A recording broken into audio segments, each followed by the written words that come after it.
This is episode 708 of the Rio Grande Foundation's Tipping Point, New Mexico. I am Paul Gessing, president of the Rio Grande Foundation, New Mexico's free market think tank. You can find out more about the foundation at riograndefoundation.org. I am very pleased to be joined by Representative Randy Pettigrew. He is a Republican representing District 61 in Lea County, New Mexico. And Randy was the very highest of all scores in the 2025 legislature in our Freedom Index with a score of 202. So congratulations, Representative Pettigrew, and welcome back to Tipping Point, New Mexico. Well, thank you very much, Paul. And you're talking about how you put your scores together and stuff. I still don't really understand how all the math works and how you guys figure that out.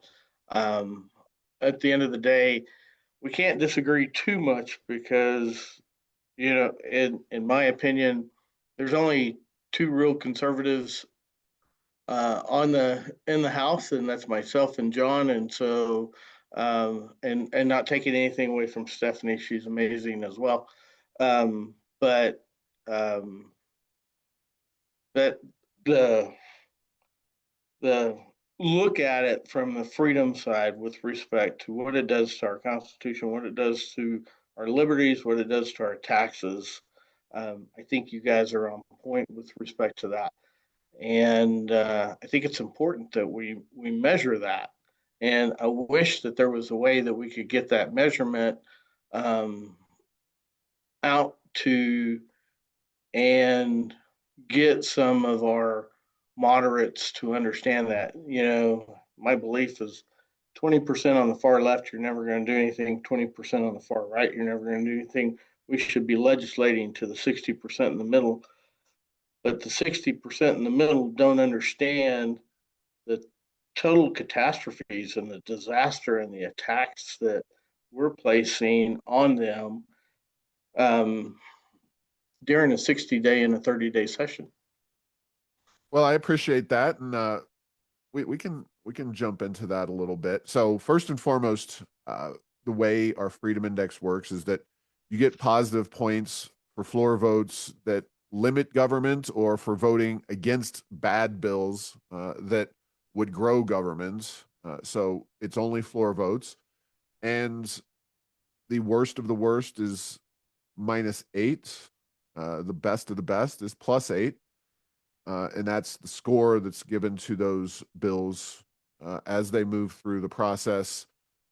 It's something that you can vote negatively or vote positively, and you will get points taken away from you if you're voting the wrong way. So it's not just you miss out, you actually get you can get a lot of negative points if you vote wrong often enough. And happening that way is the fact that the most progressive left-wing Democrats had scores about -200, so kind of evening things out. Of course, unfortunately, as we highlighted in a post and some analysis on the Freedom Index and the scores, there were a lot more negative votes taken by legislators than there were positive ones because, of course, this is a very progressive left-wing legislature. Now, it's not as bad as 2019. 2019 remains the undisputed champion of bad legislating sessions, but of course, that was after 8 years of a Republican governor kind of putting the clamps down and limiting the number of crazy ideas. Now it is open season, and a 60-day session is really where the open season comes in. So I do appreciate your leadership in the legislature and your willingness to vote for limited government. So, well, I'm going to throw yeah, accolades out to you guys. The team that does this for you guys, that takes the time to review the bills and actually score them and put them to a system that you clearly have a methodical reason for.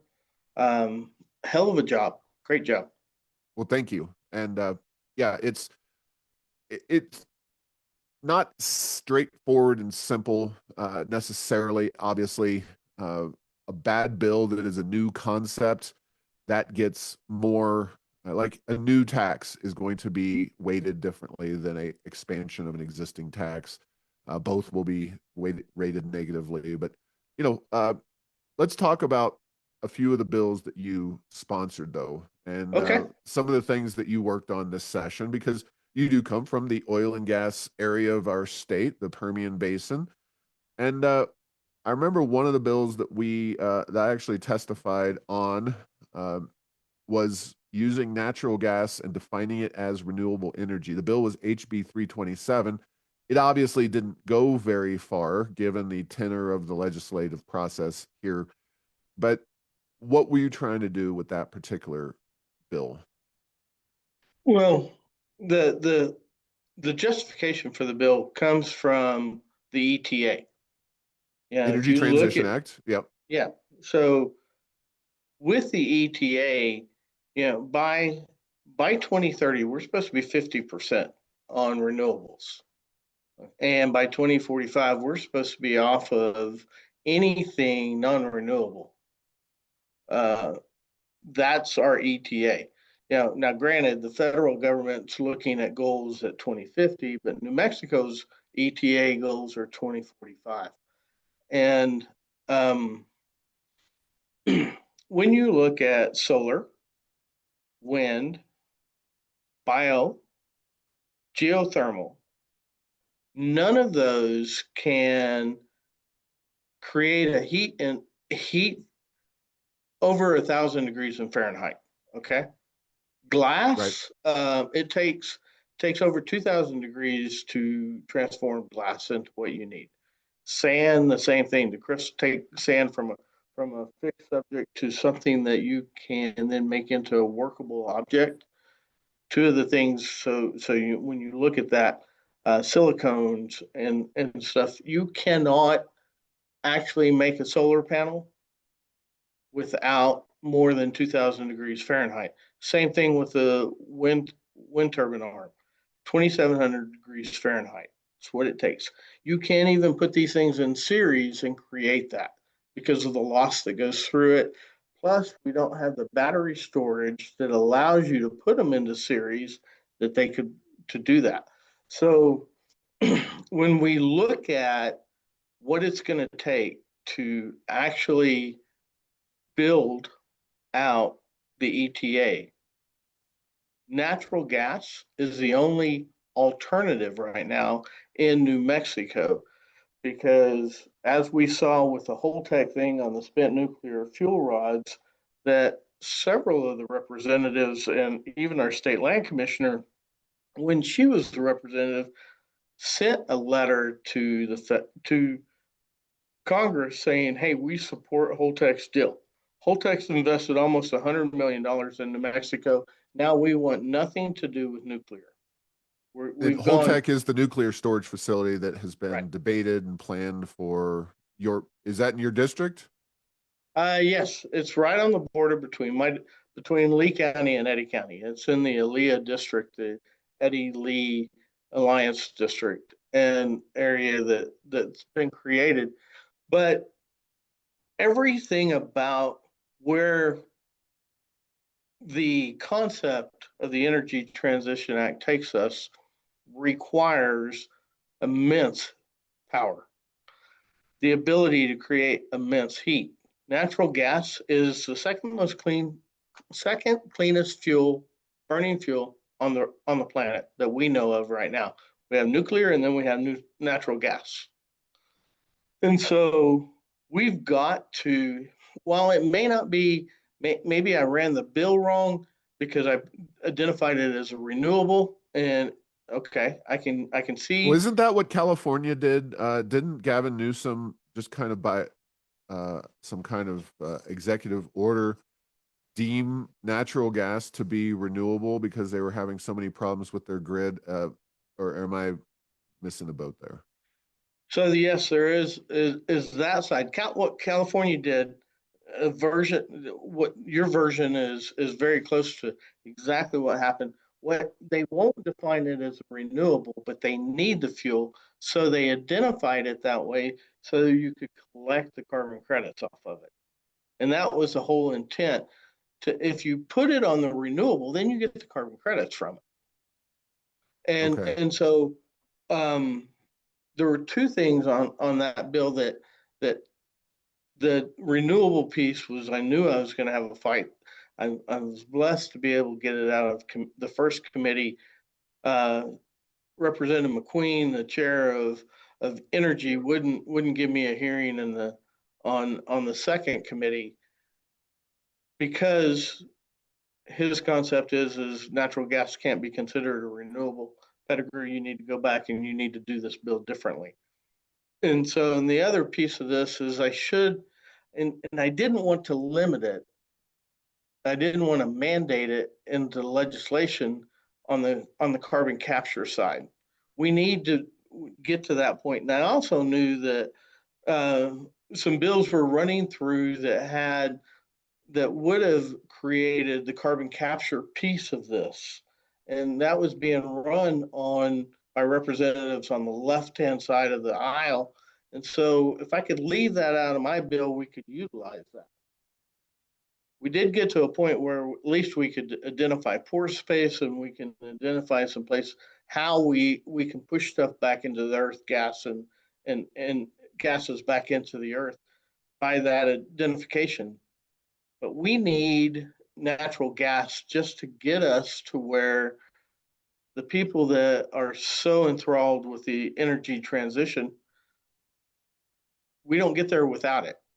We Right. don't get the AI centers. We don't get the microgrids. We don't get the power to transform our brackish the sea of brackish water that we sit on in New Mexico. We don't get that power without nuclear or without natural gas.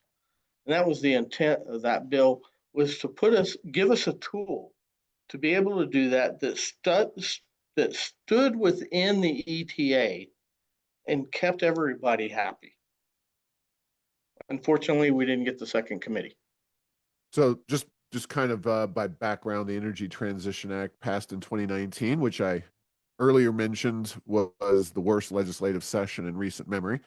And why that was the case. Well, Energy Transition Act was one of the very worst bills that we saw in 2019 in the Freedom Index and rated it accordingly as a -8. So uh, it did not include natural gas. And had it included natural gas, it would have been a whole different story. Essentially, you shut down the San Juan generating station and replace it with natural gas right there up in the Four Corners, where you have both natural gas and all of the power lines and infrastructure for power provision. So, and of course, it works tremendously well with the windmills and the solar panels because natural gas can be turned on and off very easily. So, your bill made a lot of sense, but I'm not surprised that it was not deemed favorably by the powers that be in the legislature, given their approach to these energy issues.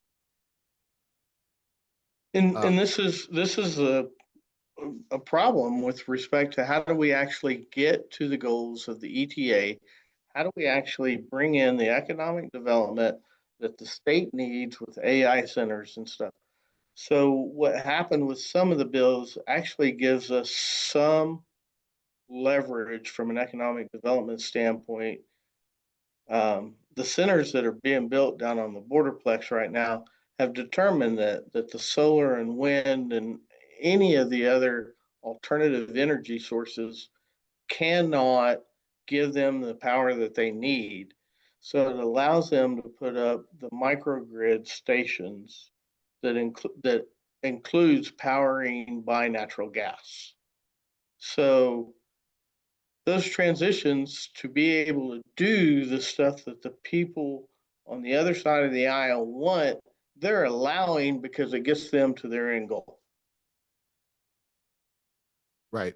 You also introduced a bill to repeal the clean fuel standard. That's the electric vehicle mandate. Uh, and the bill was HB 328. What's what was that all about? And why wouldn't somebody on the Democratic side of the aisle see that particular proposal or plan, which they had nothing to do with? They did not pass it. It was the governor and an unelected board, the EIB, that did it. But nonetheless, the Democrats in the legislature refused to go along with that particular legislation. So during the rulemaking for the electric vehicle requirements, I was the only state legislator that actually testified during hearings. And I don't know, it was an hour or 2 hour testimony where um, the attorney and I on the other side went back and forth for a while. And this is, if you take the NIV and the BIL funding that came from the federal government to actually get those grants, or actually they're grants, to get those grants, you had to put a type 3 or a level 3 charger in, 4-port charger. So a level 3 charger uses, which is the fast charge, uses about 137 kilowatts per hour. And I know I'm digging a little into the math on this, but if you put two of those 4 ports together, and so you have to be able to provide the energy, the accredited energy, that means instantaneous energy to support 8 cars being charged on a level 3 at the same time.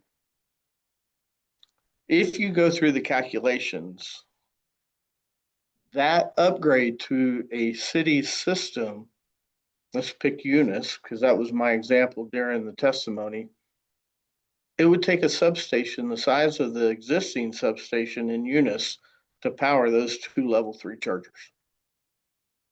Brand new system at 137 kilowatts per hour from each plug. Okay. And so a normal home uses what, 1.5 to 2.25 kilowatts per hour. So you multiply that by 900, the math is pretty close, so the logic behind what we need to do and how we need to build that, and the mandate, then you turn that mandate on what it does to the car manufacturers and the car dealerships to actually transition and put into inventory a vehicle that 1 out of 50 are sold, the EV versus a gas engine. So the whole argument on this is it's okay. I don't care.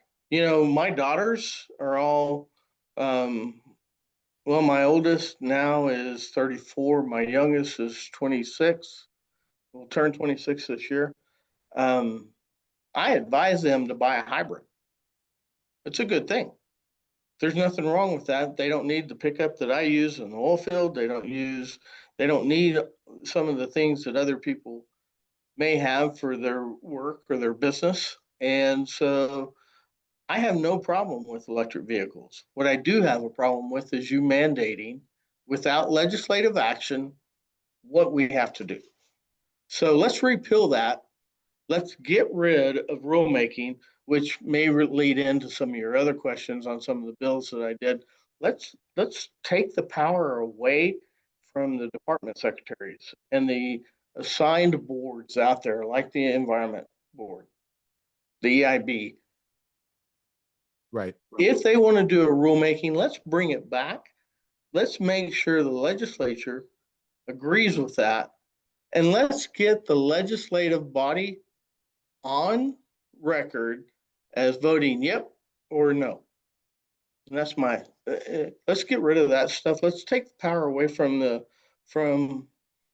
department secretaries. I could not agree more. Anything else that you want to specifically highlight? Any successes that you had legislatively that you think our listeners might be interested in, or things that you saw in the legislative session that you want to highlight? There are a multitude of things I want to highlight, and we could spend all afternoon on it. It's hard to put 60 days into a 1 hour interview. Our budget is continually expanding, and it's sad. The majority of the people in House Appropriations and on legislative finance are singularly focused either for themselves or for their community, and they don't really look at the overall picture. I may be focused on CYFD issues, and this person may be focused on CYFD. This person may be focused on farm and ranch. This person may be focused on this, but nobody really, I think, pays attention to the detail. We have gone with this governor from south of 6 billion when she came in, the budget that she had half of, to almost 11 billion. We've gone from 250 to 300 million a year in non-reoccurring spending to this year almost 3.5 billion. We've spent under this governor over $75 billion more. We've increased our population by 2%. My question to people is, do you feel safer? Are your kids getting a better education? Is your Yeah. quality of life better? And my answer to that is no. None of those. That my personal answer is no. We haven't done that. But look at what we've done to our budget. Look at how we've expanded our social services. And this is where I get very passionate from. It doesn't matter if you're far left liberal or you're a moderate Dem or you're a moderate Republican. You're all voting for social issues that are increasing the tax base, which is only 44 out of every 100 people right now. We need to stop that. We need to get back to good conservative principles. The government's not here to do all of that. That's not their role and responsibility. The Federalist Papers, the whole concept of our Constitution, our first 10 amendments, none of that was defined that way.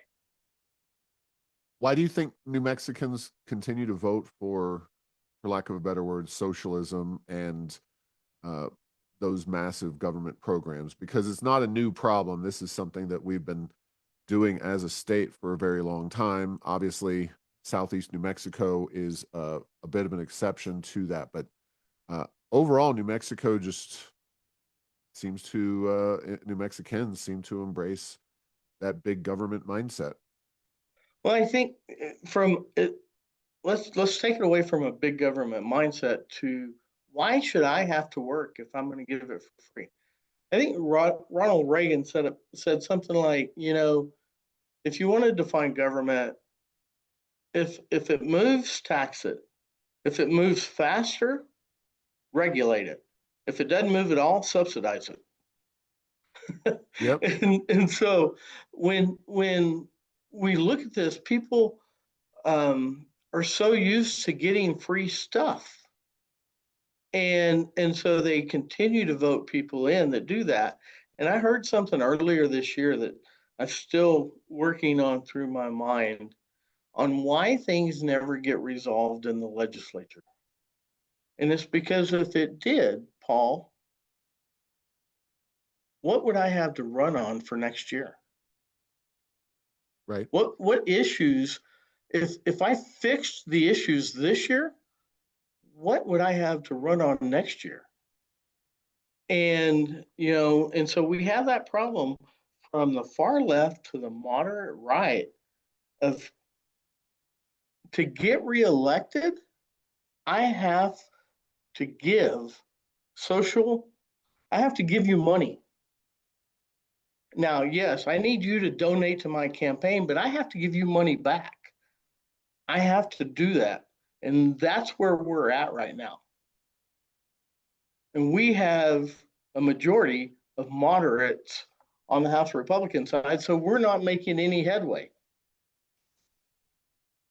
Now, I know your ire is not just at the Democrats and the progressives, and I don't want to necessarily set you Yeah, up let's as in contrast to the other Republicans, but I mean, the Republicans haven't had real control of the legislative process, with the exception of the House in 2015 and 2016, and even then they were stymied by the Senate Democrats. But um,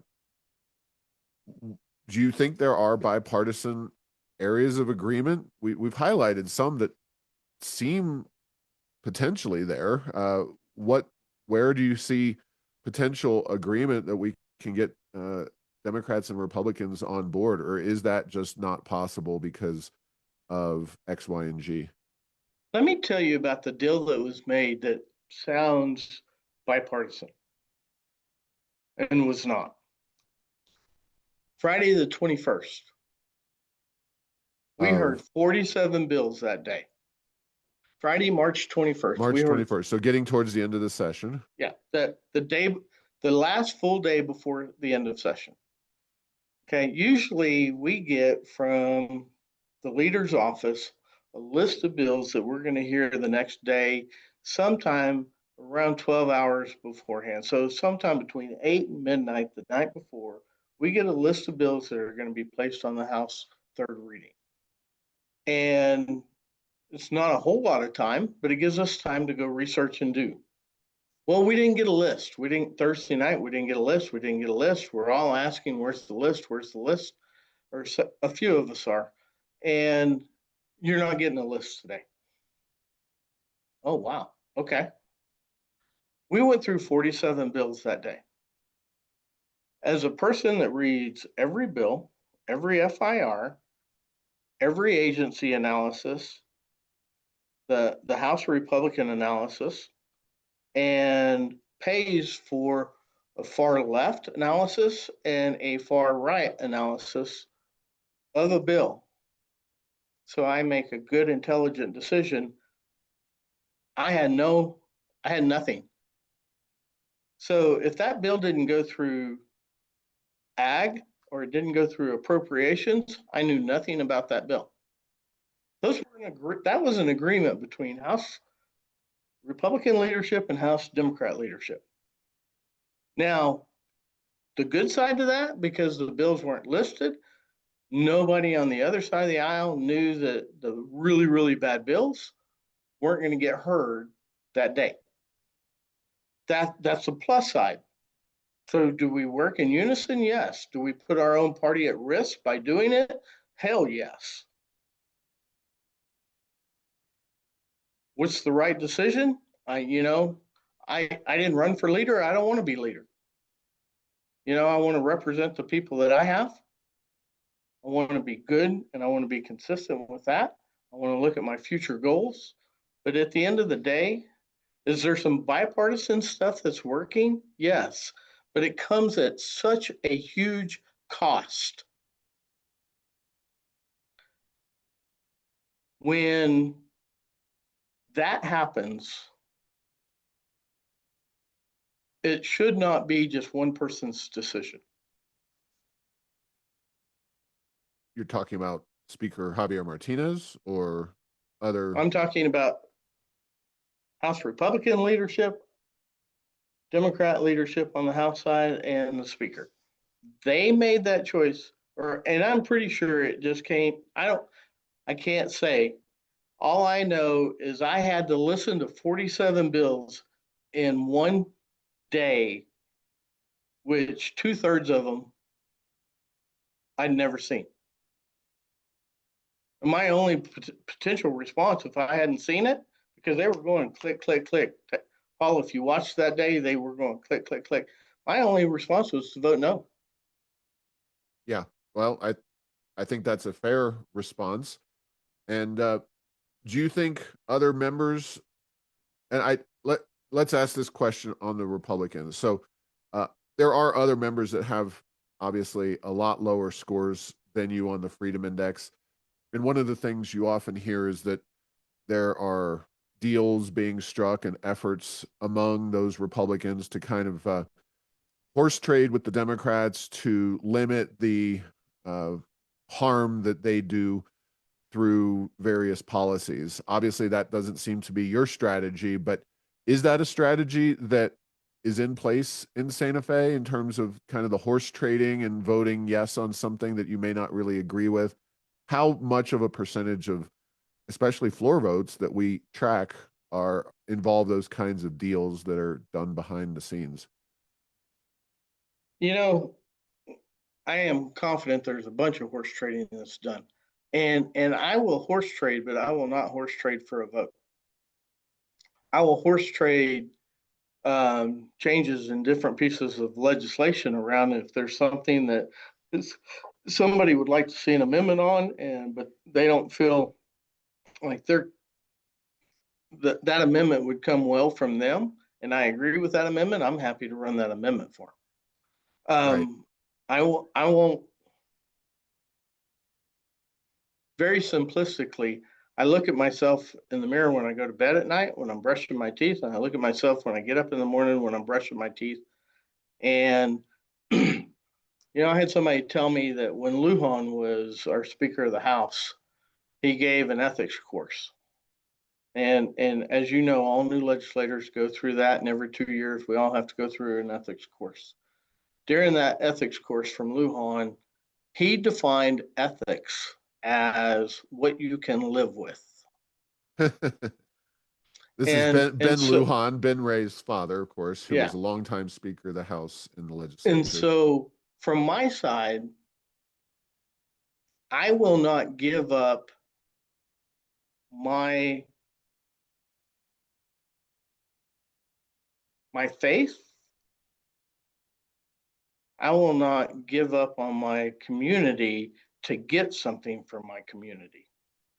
As you saw with capital outlay, $16 million were supposed to come to Lee County in capital outlay. At the 11th hour, Grisham put a $10 million an abortion clinic in northern New Mexico into capital outlay. Right. I ran an amendment to try and get rid of that, and um, I did that knowing that very well because of the vindictiveness of this governor, that Lee County could go without the $16 million in capital outlay that was very well needed.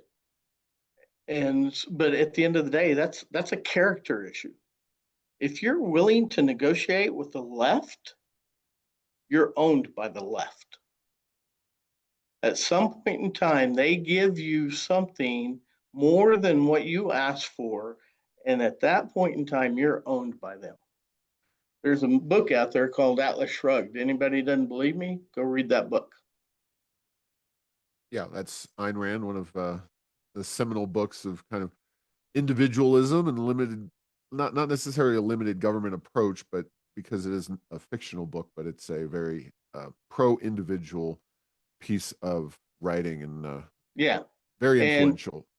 the whole fair share economy that we're living in today, she identified decades ago. Right.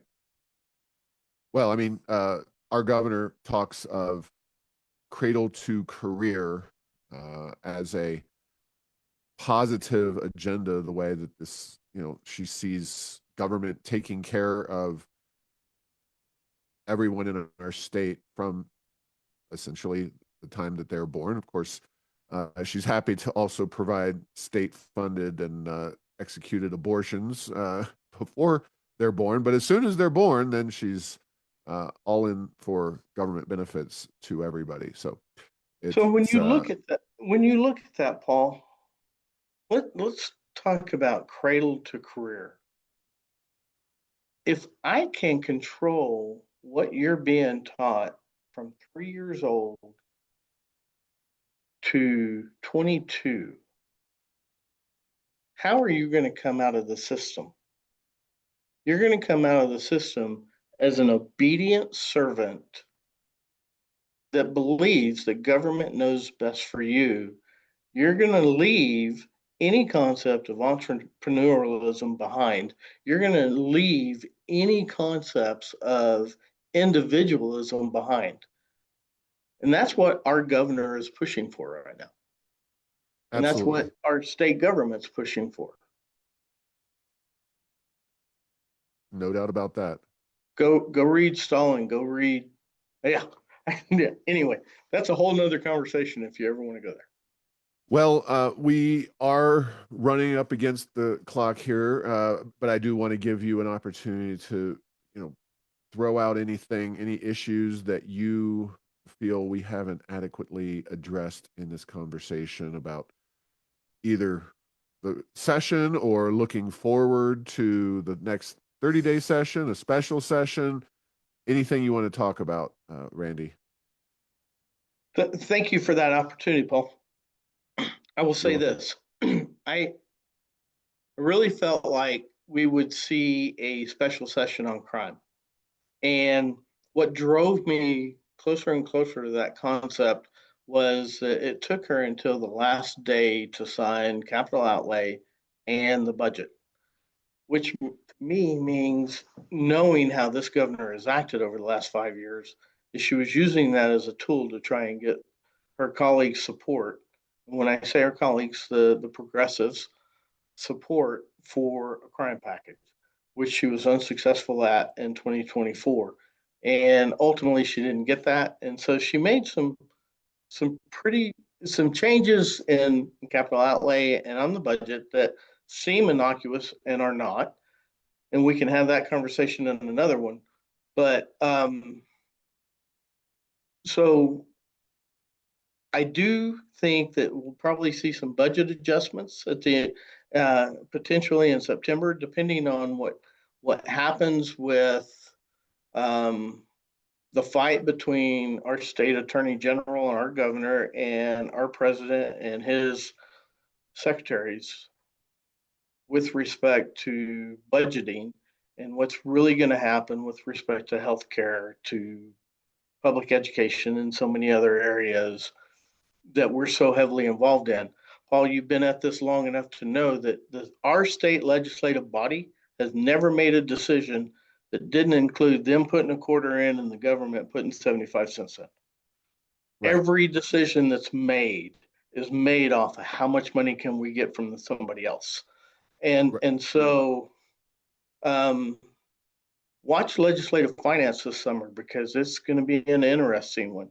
They claim, and they wrongfully claim, that we put enough guardrails on this $3.5 billion in non-reoccurring funding to ensure that we're going to get some return on investment off of that. Ag and water is going to, ag and natural resources is going to be a huge committee to watch this year. As you know, in the session, we left the session, House Bill 23, when it was signed with no new road construction, no reconstruction money at all, except for like 183 million bucks, and it's insignificant for 6 departments and or 6 divisions. And so transportation is going to be a huge one this year. Watching what happens with health and human services is going to be critical. Whoever's watching, trust me, interim committees are going to be very interesting this summer. And if you want to know what's happening on those and the discussions that are happening, you can go to my website, randallpettigrew.com. We will give you updates on each interim committee, whether I'm there or not. And we will give you, or you can sign up for my newsletter and you'll get those updates as well as those conversations go forward. This is going to be a very interesting interim cycle. The Dems have a fight on their own with who's going to run for the next governor. The Republicans haven't really put up a good governor candidate yet. And so it'll be interesting to see how the dynamics happen from May to March of 2026. So, It'll be fun. so just to reiterate, you don't expect a special session at this point? I don't expect a crime special session, depending on what comes out of what's ferreted out of everything that Trump's done through all of his executive orders between now and September will determine whether or not we have one on budget. We do have, we're down $6 from what we budgeted for 2026. Oil and gas prices, you mean? Yeah, on Yep. that. So oil was priced at 67 for the 2026-2027 budget. We're at 61. We're hovering in that area. That $5 has a huge impact on our budget. And so for us to clean up 2025 to 2026 may take some significant adjustments, especially on the healthcare side and the public school side. Remember, our the majority of our budget, over 70% of our budget, goes to higher ed, public ed, and healthcare. Right. And the three things that the state of New Mexico and our governor and our attorney general keep pushing are the things that Trump's offices keep saying, if you keep pushing that, we're going to hold your money. So September could be, depending on how those things ferret out over the next 4 months, September could see a budget session. All right. Well, we'll have to wrap it up there. Thank you, Representative Pettigrew, for all the time and effort you spent in Santa Fe, for your excellent votes in the Freedom Index, and just in general, your conservative approach to government. And we will see you possibly at the interim, possibly a special, and without a doubt during the next 30-day session. So we'll leave it there. Thank you. Thank you very much. God bless. You're welcome. And thanks for listening to this week's episode. Find all episodes at tippingpointnm.com or at the Rio Grande Foundation's YouTube channel. Subscribe to the show at Apple, Stitcher, or tell Google Home to play Tipping Point New Mexico. Thanks to Path 3 Marketing for producing this show.